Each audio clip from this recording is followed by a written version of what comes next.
সুপ্রিয় দর্শক, আসসালামু আলাইকুম। সবাইকে স্বাগত জানাচ্ছি আজকের গুরুত্বপূর্ণ সংবাদে।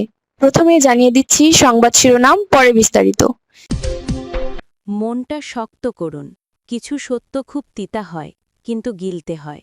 হয়তো হাদি ভাই আর আমাদের মাঝে ফিরবেন না। চিকিৎসা বিজ্ঞানের সব চেষ্টা কার্যত শেষ। সিঙ্গাপুরের চিকিৎসকেরাও হাল ছেড়ে দিয়েছেন। মাথার গভীরে রয়ে যাওয়া বুলেটের অংশটা বের করা সম্ভব হচ্ছে না। শরীর আর সায় দিচ্ছে না। যুক্তরাজ্যের কুইন এলিজাবেথ হসপিটালে হয়তো একটা শেষ চেষ্টা করা যেত, কিন্তু সেই সময় বা সুযোগ কোনোটাই আর নেই। এখন কেবল কৃত্রিম শ্বাসপ্রশ্বাসে ধুকবুক করছে একটা তাজা প্রাণ।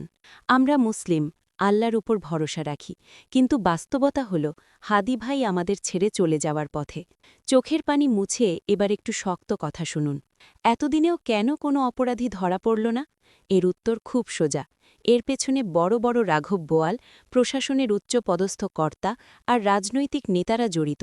নিজেদের লোক বলেই অপরাধীরা এখনও ধরাছোঁয়ার বাইরে। দেশে যে আইনের শাসন নেই, তা তো আমরা হারেই হারেই টের পাচ্ছি। আইনের দোহাই দিয়ে আমরা অনেক ভাই বোনকে হারিয়েছি।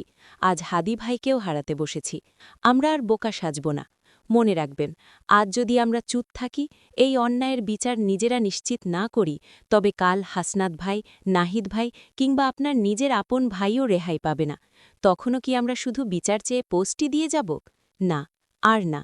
আমাদের সোর্সরা কাজ করছে। কারা কারা এই হত্যার নীল নকশায় জড়িত, ডিজিএফআই, এনএসআই, আমলা বা মন্ত্রী, সবার তালিকা করা হবে। আমরা লেখক ছিলাম, কিন্তু এখন সময় এসেছে কলমের পাশাপাশি রাজপথেও ঝড় তোলার। খুব শিগগিরই আমরা দগ দেব। জড়িত প্রত্যেকটা অপরাধীকে গর্ত থেকে বের করে এনে জনগণের সামনে দাঁড় করানো হবে। এমন বিচার করা হবে যা ইতিহাসের পাতায় লেখা থাকবে।